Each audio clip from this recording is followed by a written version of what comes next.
Oh. Not just plays and Bananadrama. No. We have food as well. Fine. Crispy Nibbles. Crispy Nibbles, eating crispy Nibbles. Association by Shari Gledhill. They came for me in the early hours. I had been expecting it. Ever since they had taken my associate away 2 days before. He was weak, a coward. I knew it wouldn't be long before he was telling them everything they wanted to know. Traitor. It was almost a relief to finally hear the crash of the door being taken off its hinges. The thud, thud, thud of a dozen heavy pairs of boots charging up the stairs. The frightened cries of my wife. The shouts of the officers. "Get down! On the floor! Hands above your head!" I knew there was no use in struggling. I did as I was told. A heavy knee was placed in my back. My head pushed further into the crimson bedroom carpet. An image flashed into my head. A memory. Going to buy the carpet after getting a bonus at work. She was pregnant and I said she could choose what she wanted. Her face lit up with pleasure. Poor cow. I'd always hated that carpet. Out of the corner of my eye, I could see my wife, struggling to pull her nightclothes around herself, trying to preserve her modesty. She had the baby in her arms, screaming, bewildered. My head was pushed further into the carpet. Handcuffs were clipped around my wrists and I could hear my wife and child being taken away. I briefly wondered if I would ever see them again. They would probably treat my wife like she was guilty too. Guilty by association. A brief sense of regret for what I had subjected her to hit me.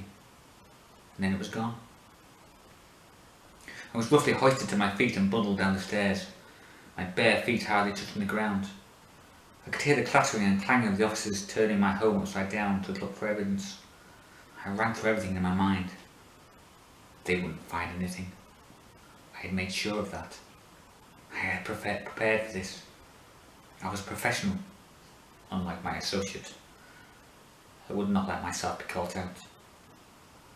The sun was beginning to push its way into the sky, casting a pinkish glow as they threw me into the back of a van.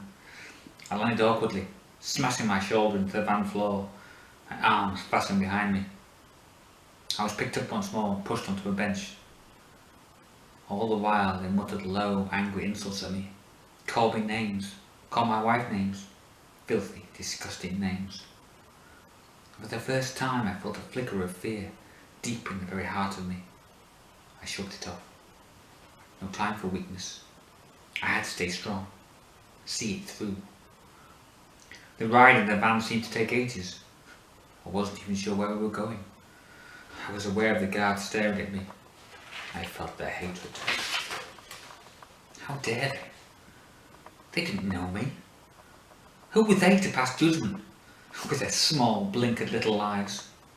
At least I was trying to do something. At least I didn't sit on my fat, lazy ass, complaining about the way things were and not doing anything. I had a mission, a calling, a plan. I took a deep breath. We'd come so far. I wasn't going to let it all fall apart now. I just needed to stay focused. Eventually I was bundled out of the van into a cell with no windows. They were probably going to make me sweat. Leave me alone until I panicked and started talking. But I would not talk. I knew right now that the TSG would not only be ransacking my home, they would be searching where I worked, my place of worship, trying to find information to prove my guilt. I don't know how long I was left in the cell. Hours, I think. I sat, cross-legged, breathing in and out slowly, trying to calm my jumbled thoughts, taking control of my body and mind. I was not going to lose it now.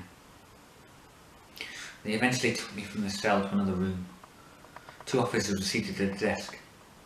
I presumed they were special grants. They were flicking through a file and pretending to ignore me. I stood and waited. I would not let them get to me. Eventually they started to ask their questions. It was relentless. The same things over and over. Angry, harsh questions. Demanding, shouting, bullying. I remained silent. They would not crush me and I would not dance to their tune.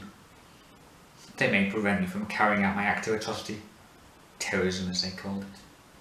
Blind, ignorant fools. But one day, our world will be filled with people who believe the same things I do. There were already so many people out there who thought like me. More than most people knew. A veritable army. They had details of websites, people I had met with, surveillance footage. They intended on keeping me here for a long time.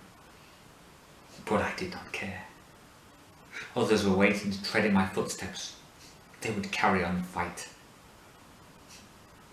They became frustrated at my lack of response. Soon everyone would know my name. I would be splashed across the evening news, on the front of every national newspaper. Questions would be asked. How could this have happened here? Who was this monster living among us? My name is Kevin Johnson. Nazi, fascist, terrorist, patriot.